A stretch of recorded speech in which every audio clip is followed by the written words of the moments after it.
This is Duke University. Eduardo Bonilla-Silva is one of the leading experts on race theory, sociologist by training, current chair of the Department of Sociology at Duke University, the author of the classic book, Racism Without Racists. Today, Eduardo Bonilla-Silva joins us in studio to talk about race during the Obama era, to talk about the mythology of post-race, and some of his thoughts on the future of race in the United States. My name is Anthony Neal, and this is Left of Black. Yeah. Eric, you're a real live G for this one. Yeah. Good afternoon and welcome to Left of Black. I'm your host, Anthony Neal, and we're joined this afternoon by Professor Eduardo Bonilla-Silva, who is the chair of the Department of Sociology, also a professor of sociology here at Duke University. He's the author of two classic texts, White Supremacy and Racism in the Post-Civil Rights Era, which was the winner of the 2002 Oliver C. Cox Award, and most recently, Racism Without Racists, Colorblind Racism and the Persistence of Racial Inequality in America. He's also the co-editor with Takufa Zuberi at the University of Pennsylvania of White Logic, White Methods, Racisms and Methodology. How are you doing today, Eduardo? I'm doing okay, man. Nice to be here. I'm excited to have you here, have wanted to have you on the show for a while, and of course it's the perfect time now. We're about to do the 2012 presidential election, and if there's any person who kind of embodies this notion of racism without racists, it's been what we've seen as the career thus far of President Barack Obama. Talk a little bit, as we get started about how you feel about the Obama presidency. So today we're going to be left of black for real, because since 2008 I have been like a critic from the left of President Obama. And before I can engage in the criticism of Obama, we have to understand the moment we are navigating in the nation. So the end of Jim Crow, which we brought through our struggles in the 60s, did not mean the end of systemic racism. The end of Jim Crow led us to a system that I have called the new racism. And it is this system of subtle, seemingly non-racial practices that end up reproducing racial inequality. So for example, you and I go to a nice store, and in the past we were not allowed to go into those stores.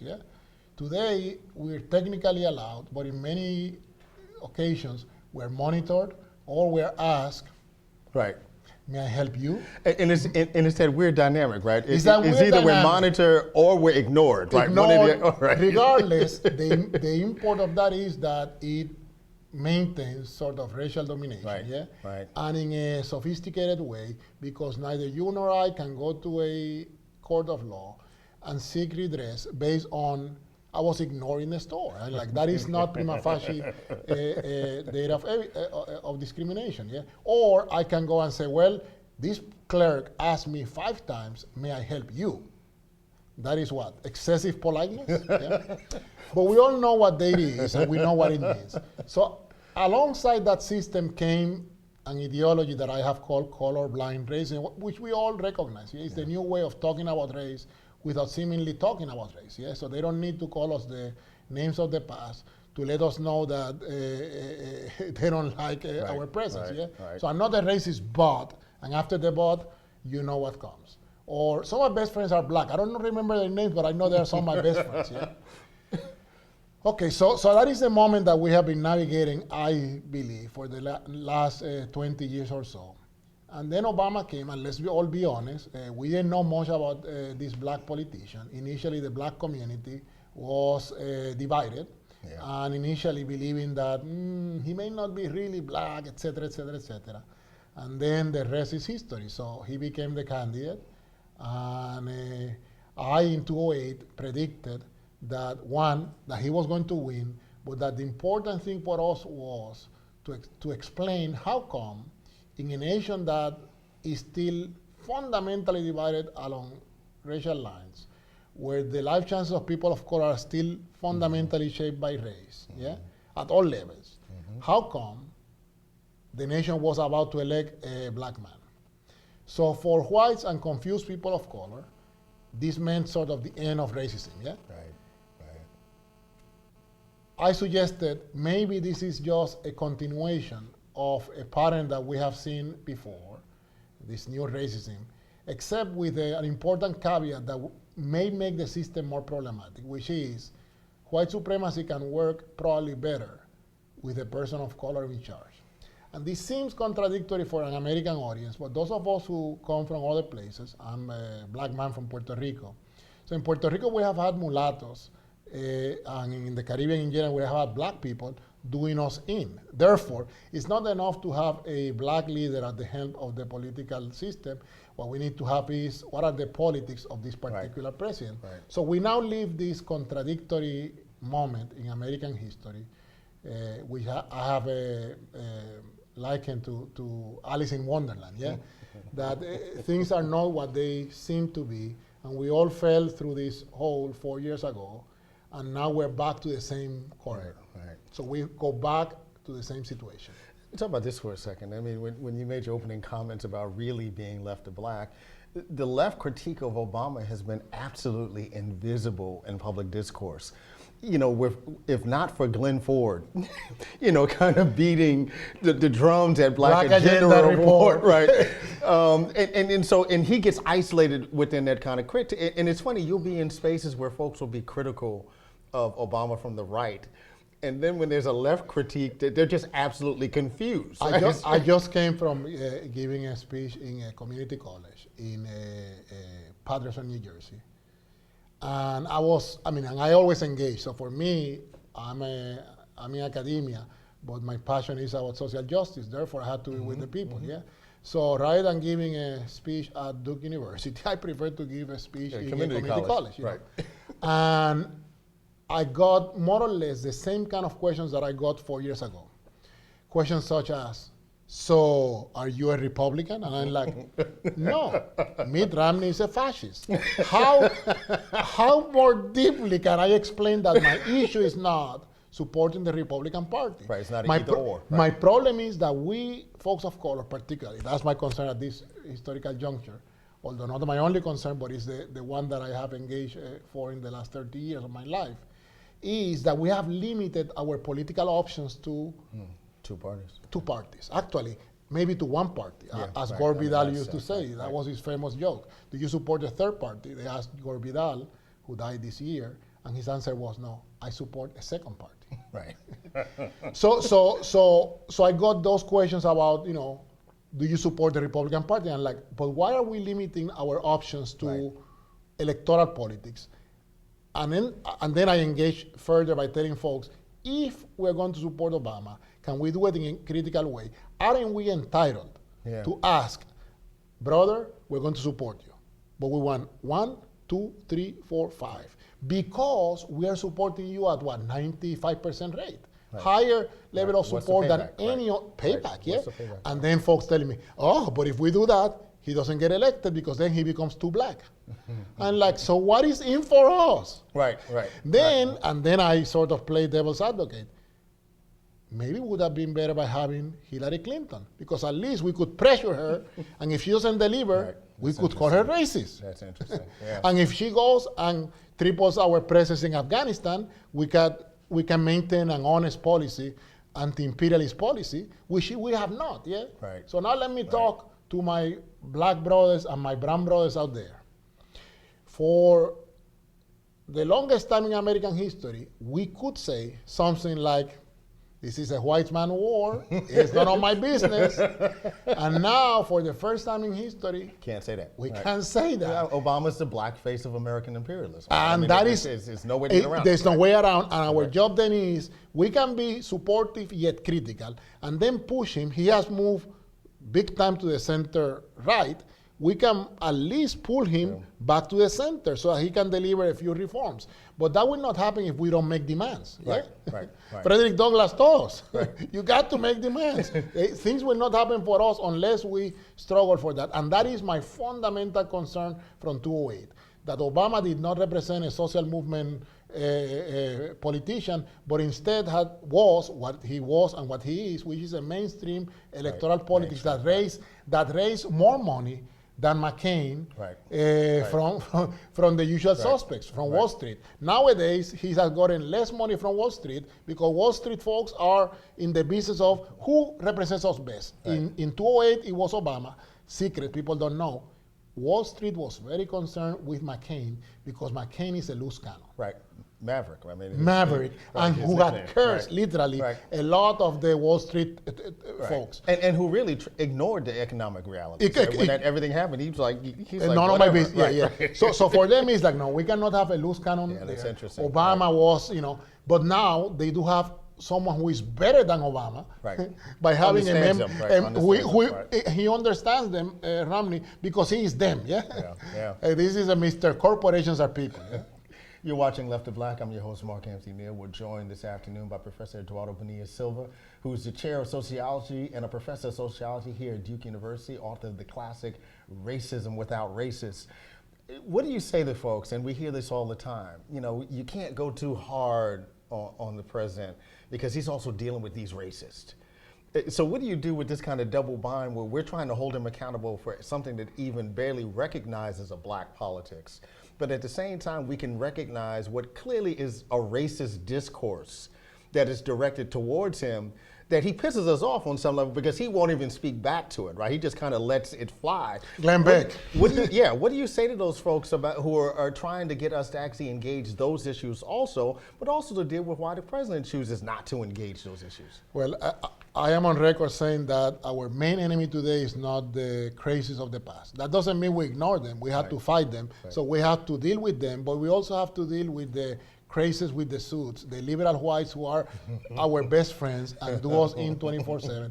Therefore, it is a tactical and political mistake to focus all of our attention on the Birder movement, on the Tea Party, etc. Right. Again, I'm not saying ignore them. Yeah, so we have learned our own history. We can never ignore them. And they're really kind of an energy of a fading past, right? These are folks who are grasping for power, the last ounce of power that they can get. That's it. Right. Older, yeah, etc. So the more we focus on them, the less we focus on the sort of new face of white supremacy that doesn't need to be nasty, that can produce outcomes in a nice, polite, the smiling discrimination, the smiling racists, many of them are at prestigious universities, etc. I won't mention names. Some of our colleagues. So our colleagues, okay, you went there, so let's go. The problem is not the past, it's the present. And the more we focus on past time politics, the less we focus on the contemporary landscape.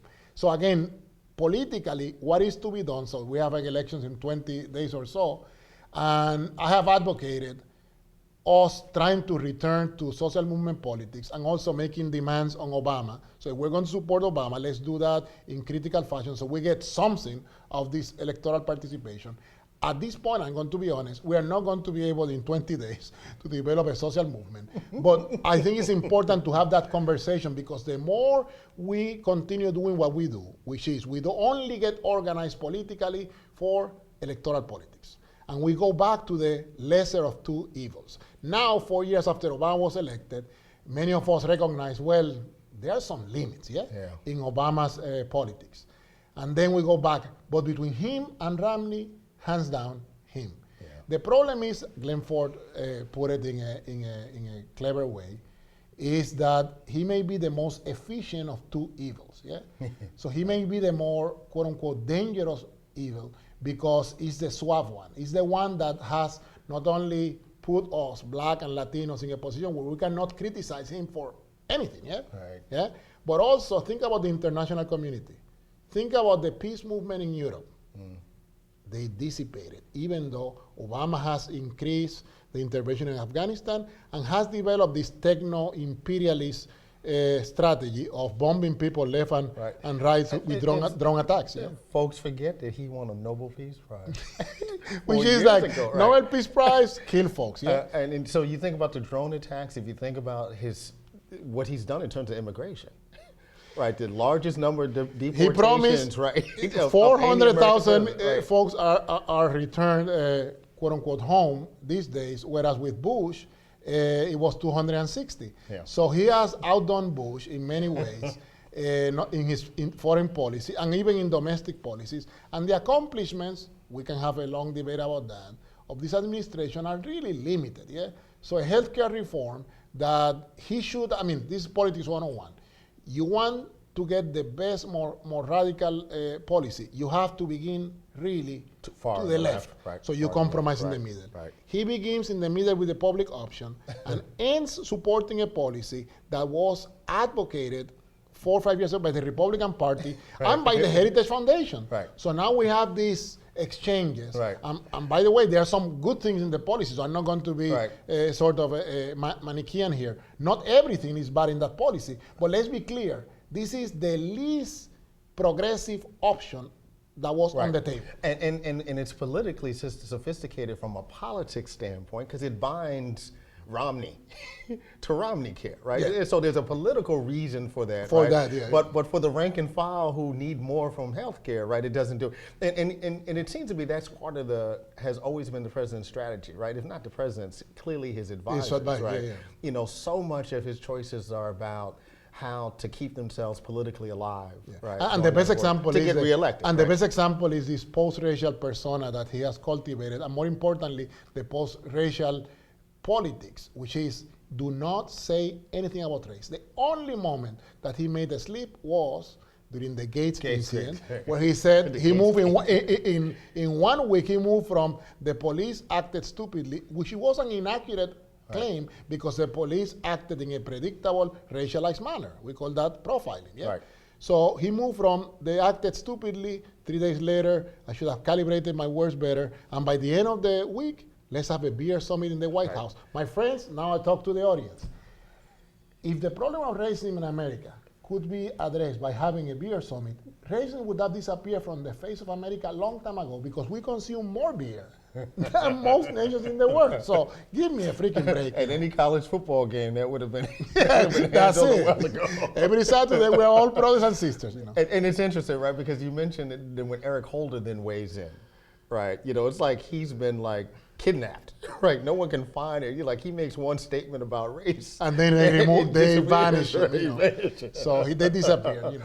So. Let's talk a little bit, and you're watching Left of Black. We're joined by Professor Eduardo Bonilla-Silva, Professor of Sociology and Chair of the Sociology Department here at Duke University.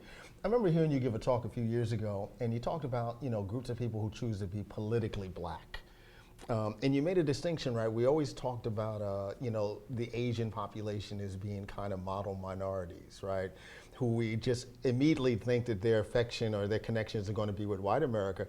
But you were very careful to say we have to talk about which Asian communities that we're talking about. So Filipino Americans are much more likely to think of themselves as politically black. And attitudinally and practically, part of living in poorer communities that they are more likely to associate with us. And have an interaction. And having interaction, and interaction going in all directions, but for the most part, it produces sort of equality because the interactions happen at the same level. Right. We're both poor, we're sending our kids to the same schools, right. Going to the same situations, doctors, right. And we end up dating, etc., and crossing racial lines in interesting ways, yeah?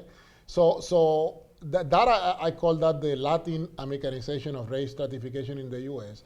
And I think that that is happening even at a faster speed than I expected and predicted, because part of let me go back to the Obama moment, yeah, is that a number of blacks are making a quick move to see if they can exit blackness, yeah?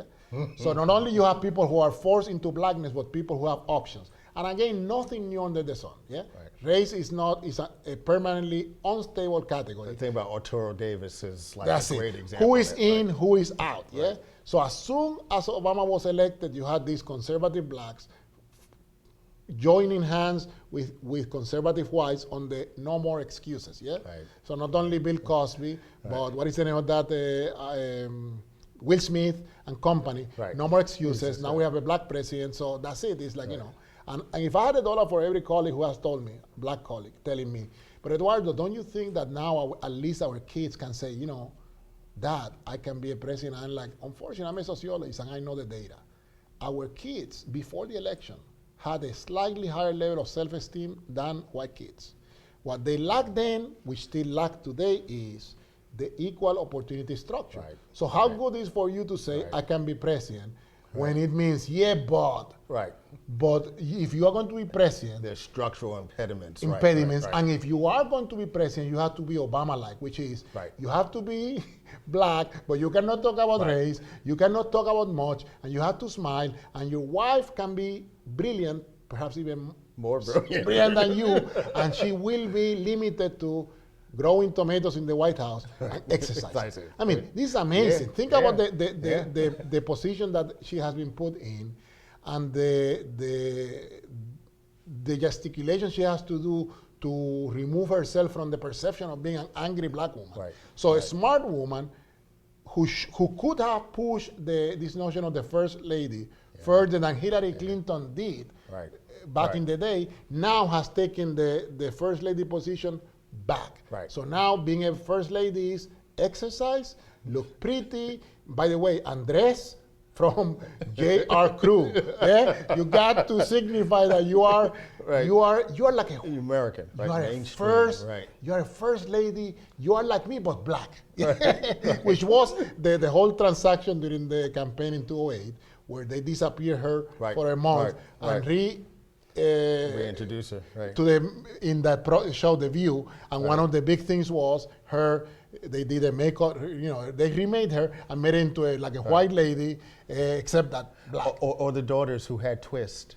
There you go. And suddenly the twists have to disappear. They have to disappear because they have to be. They have to look like Jenna Bush. That's it. That's it. They have to be like black, but acceptable black. Yeah. And it is a good historical reality that Obama's father was from Kenya, and although the right wing has made a number out of that, for most whites in America, the fact that his father is African and not a black man from the south side of Chicago is a plus, because they prefer to deal with that kind of blackness than from that. So if we were Chicago, bro, it's that's real black, too black.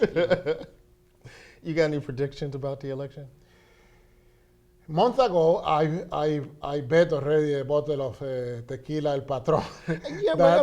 Let's talk about that debate performance. The month ago, I thought Romney was going to win. Oh, wow. A month ago, based on the facts that most people don't pay attention, such as voter suppression, the lack of effort from the Democratic Party to combat that. So the Democratic Party has not put much resources on that. We have done some, but the Democratic Party has done actually very little. Anyway, so based on that, the amount of money that Romney was raising, etc., the lack of voter enthusiasm. So you and I work here, and we remember 4 years ago, and 4 years ago, all over the place. Now you don't see anyone, not tables. I mean, I haven't seen a single table about the election this year, whereas 4 years ago, they were all over the place. All your students, All the students, everybody was canvassing for Obama. Today, we don't see anything. But then Obama, after that convention, was looking like invincible. And then in that debate, he shows that he's sort of the product of the new kind of politician where you're not good on your own. You depend on, I wish that we had that right now. You got this teleprompter and you look like a genius. But as soon as he's off the teleprompter, he looks weak. And he has looked weak, if we now look back in the historical record, whenever he's off the teleprompter, he's great on the teleprompter delivering a speech. When he has this is what I'm going to do, this is what I'm going to say. But whenever he's one-on-one hand combat, for many reasons, he doesn't seem to have that skill, which explains also in part what in his first 2 years, which were the years that he could have accomplished something. He didn't, because his taste is for compromise, for trying to convince the other side. And I'm like, you're going to try to convince these people who believe that you were born in Kenya? He doesn't like confrontation. He doesn't like confrontation. He's like, then you are in the wrong business. Politics is about confrontation, and you defend your position. And doesn't mean you don't, at some point, find an agreement. But you have to get to the agreement from a position of strength. And he never understood that. And it's funny because, then Biden comes off as the real South Side politician, The real black man. The real black. He angry. And it also makes clear why Obama could never be in that position and ever hope that white America would elect him, Because if you think of Obama performing what Biden did at that vice president, he would not have been. But we're back to this is the quandary that we face as a people, and that's what I favor sort of a strategy that combines putting most of the eggs on the basket of social movement politics, and also then dealing with the electoral realm. So because we don't have the electoral politician, we are now forced to deal with only electoral politics, which means that the only black or minority politician that is elected has to be one not willing to deal with race. So one palatable to white America. Basically, no Jesse Jackson. And think about the fate of Jesse Jackson. Yeah. Right or wrong, he was an important leader for us for decades. Right. And after 2008 and the unsavory comments he made, where he was even disowned by his son, and I'm not religious, but I think I think that his Jesse Jr.'s situation may be connected. the way that God smiles at people, I'm like, well, you did your own dad, so. Right. And that's a moment that people forget, right? Because the white left, I mean, the serious white left loved Jesse Jackson also. And whatever they felt about Obama, but it was pretend, right? Because he always had that ability to be whatever people wanted him to be. Which he said. He's like, I'm like, I'm like a screen. You project onto me all kind of things, So in 2008, we made him into, I remember people telling me, doesn't he look like Malcolm? I mean, I'm like, and he knew how to make certain kinds of gestures, etc. But Malcolm, he was not, neither physically nor in terms of obviously the politics or the style. Yeah. So talk about the strong black man. So that was Malcolm, and this is what the moment doesn't allow. For us in academia, we know the insult whenever one of our students tell us something like, "Professor, you're the first black person I can talk to and feel good. You're not like the other ones." Yeah. So the exceptional Negro deal is the kind of politician that can get through. The exceptional Negro that is basically, you are not like them. You're educated, you are suave, you're articulate. You are all those the comments he got in 2008. Like his boy Deval Patrick. That's it. And Fenty and all kinds of, and Harold Ford. So the issue we face as a people is that behind Obama, there are a number of black politicians and Latino politicians who fit the profile of the sort of center-right politician. And in the Republican Party, watch out. They're also developing their cadre of anti-minority politicians who can do us in. And we talk about going back to Alice in Wonderland. Jindal down in Louisiana. Bobby Jindal, Nikki, whatever her last name is, in South Carolina, etc. The governor of New Mexico.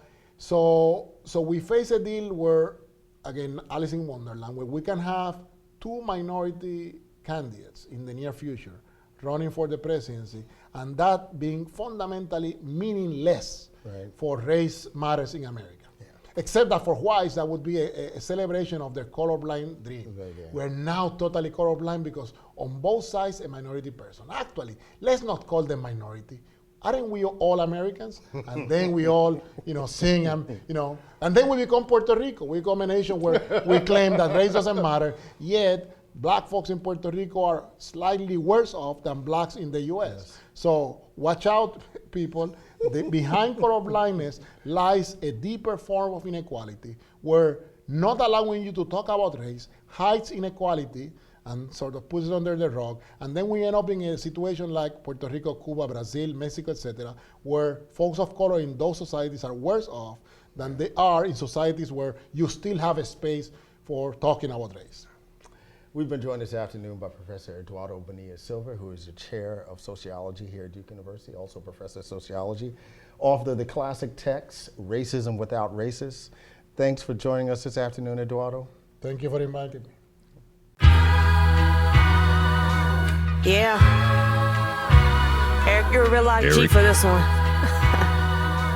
Yeah. All black everything. All black, All black in the name of all my black heroes. All black everything. All black polos. All black medallions, yeah. All black, say. All black everything. All black, All black in the name of all my black heroes. All black.